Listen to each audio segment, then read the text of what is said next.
많은 분들이 아마 관심을 가지고 계시는 이 수사, 이 중재안 때문에 이 수사는 어떻게 될 것인가 궁금하실 겁니다. 바로 대장동 특혜 의혹 수사입니다. 제가 몸통이면 제가 뭐 성남시장을 했습니까? 뭐 경기지사를 했습니까? 아니면 제가 관용 카드로 제가 뭐 초밥을 먹었습니까? 어디 엉뚱한 데다가 마치 이완용이 안중근에게 그 나라 팔아먹은 사람이라고 하는 얘기랑 똑같은 거지. 제가 대구 고검으로 좌천 가서 앉아 있는데 어떻게 몸통이 된다는 얘기입니까? 좀 상식적으로 말이 되는 말씀을 하셔야죠. 내가 가진 카드면 윤석열은 죽는다. 구속영장 치면 바로 죽는다. 이런 명확한 녹취록이 있는데 저는 윤석열 게이트다 이게. 윤석열이 몸통이다 이렇게 생각합니다. 지금 이재명 상임고문은 대장동 의혹과 관련해 가지고 이제 배임 혐의로 고발된 상태입니다. 이 여야가 합의한 내용이 통과가 되면 평론가님, 대장동 수사 같은 경우에는 어떻게 진행될 걸로 보이십니까? 일단 대장동에서 뭐 이재명 고문 같은 경우 현재 뭐 기소가 되거나 수사를 받거나 한 부분은 없는데요. 일단 관계자들이 기소가 된 부분들이 배임, 횡령 이런 죄목들이거든요. 네. 이것은 이제 경제범죄에 해당하는 것이죠.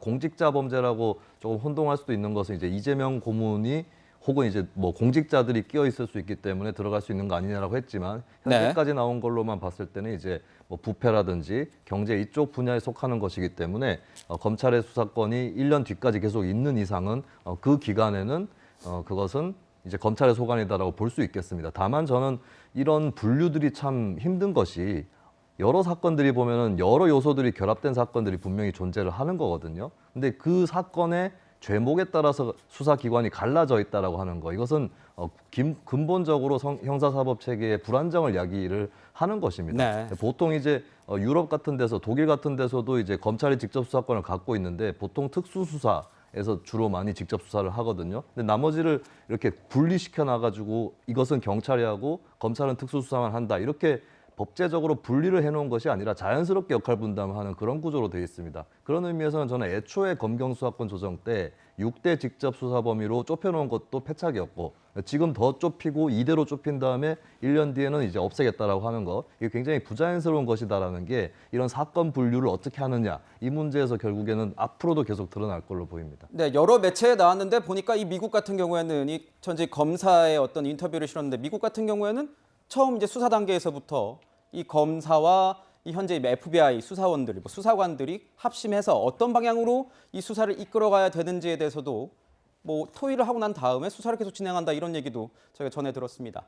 지금 보면요, 원칙적으로는 검찰이 직접 수사할 수 있는 이 부패 경제범죄에 해당이 됩니다. 보면 이 검찰 내부에선 수사 동력을 잃은 상황에서 이 대장동 수사 제대로 될 수 있겠느냐 이런 우려의 목소리가 나오는 게 맞는데요. 교수님, 그렇다면은 이 검찰이 만약에 윗선을 밝혀내지 못한다고 하면은 경찰에 넘어가게 될 텐데 일각의 시선은 이런 겁니다. 아니 검찰 그 수사 정말 뭐 열심히 해서 그 결과를 많이 냈던 검찰도 못 밝히는 윗선을 경찰이 과연 밝힐 수 있겠느냐 이런 의구심이 생길 수도 있어요. 뭐 말씀하신 것처럼 경제범죄에 해당된다면 지속적으로 예를 들면 이 부분과 관련해서 수사할 수 있는 측면들이 있기 때문에 네. 저는 오히려 검찰의 수사 능력을 보여줄 수 있는 중요한 방안이다. 오히려 경찰에게도 기회가 될 것이다. 왜냐하면 본인들 얘기하는 게 뭐냐면 검찰이 아니면 경찰 같은 경우 아직 수사 능력이 안 된다고 계속 얘기하는 거 아니겠어요? 그래서 그런 것 때문에 수사 공백이 우려되고 국민들이 피해를 본다고 얘기했다면 남아있는 기간 동안 제가 볼 때는 검찰 스스로가 이 문제에 대해서 네.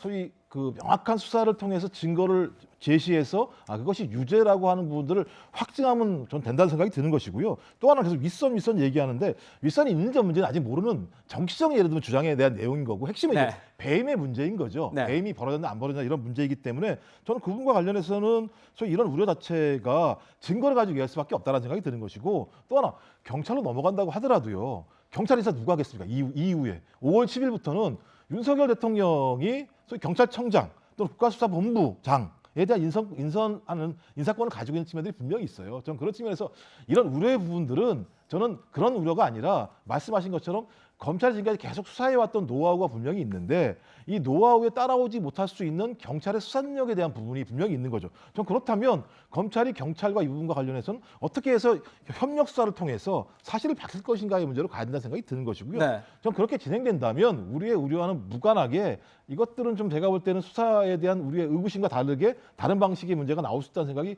분명히 드는 것이고 핵심은 그런 거예요. 저는 적어도 수사와 기소의 분리라고 얘기하는 부분들은 지난 때까지의 여론을 보게 되면 국민들이 많이 동의한 측면들이 있습니다. 그리고 해외도 마찬가지입니다만 수사와 기소가 분리된 나라도 있고요. 분리가 안 된 나라도 있어요. 있고요. 네. 분리가 안 된 나라 같은 경우도 마찬가지입니다만 적어도 분리가 안 돼 있습니다만 대체적으로 소위 수사관들이 수사하는 경우도 되게 많이 있어요. 좀 그렇기 때문에 해외 사례를 가지고 국내에 적용하는 문제 같은 경우는 우리가 하나로 일률적으로 얘기할 수 없다.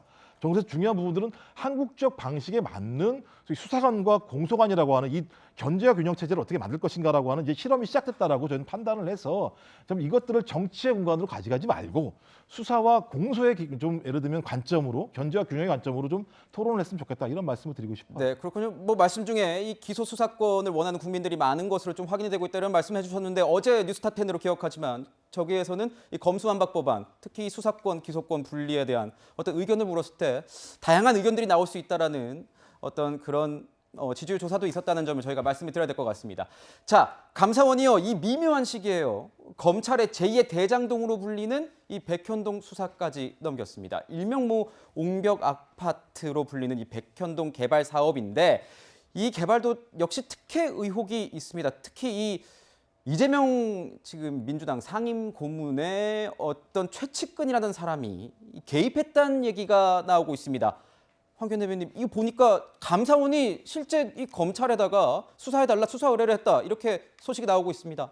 근데 뭐 감사원 입장에서는 이제 절차에 따라서 지금 검수완박과는 별개로 이제 문제가 있는 거에 대해서 검찰에서 수사를 해달라 이렇게 요청을 한 것이고요. 뭐 지금 대부분의 이제 분석에 따르면 이 문제 같은 경우는 이제 경제 범죄이기 때문에 검수완박 중재안이 시행돼도 일단은 검찰에서 직접 수사를 할 수 있다 이렇게 보고 있고요.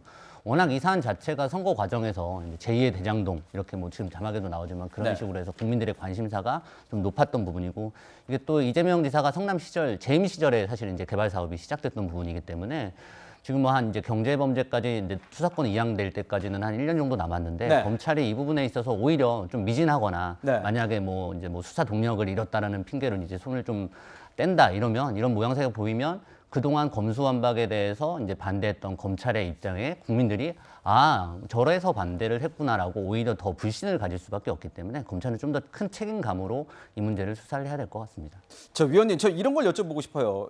뭐 이렇게 뭐 대장동 사건이나 다른 사건들 같은 경우에는 뭐 시민단체 어떤 고발로 이루어지는 경우도 있고 어떤 의혹이 있다 이래서 당에서 고발하는 경우도 있는데 감사원이 이렇게 수사 의뢰를 직접 했다라는 거는 뭔가 좀 저희가 다르게 좀 해석을 할 그런 배경도 있습니까? 그러니까 조금 더 권위가 있는 고발이라고 할 수 있겠죠. 월성 1호기 사건 당시에도 감사원의 고발로 검찰의 수사가 시작됐고 그것이 아까 얘기한 대로 대통령의 이름까지 공소장에 명시되는 네. 그런 단계까지 나가지 않았습니까?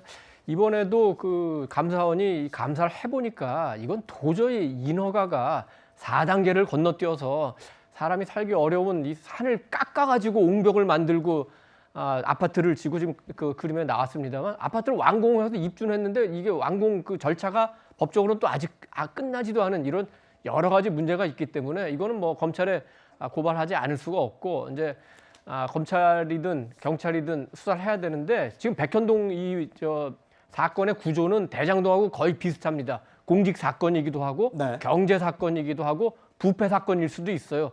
그렇기 때문에 이 문제는 특히 이제 공소시효하고 수사권 조정하고도 큰 영향을 받지 않기 때문에 열심히 수사할 것 같고 이게 이제 이렇게 되면 약간 정치적인 문제도 될 수가 있는데 네. 이재명 민주당 상임 고문이 뭐 이번에 그 재보궐선거에 출마를 한다 아니면 8월에 당권에 도전을 한다 이런 이제 여러 가지 얘기가 정치적 나오고 행보가 예고가 돼 있는데 만약에 이렇게 수사가 돼서 인허가권자로서 이재명 그 당시 시장이 잘했든 잘못됐든 수사는 받아야 될 상황이 될 수도 있습니다.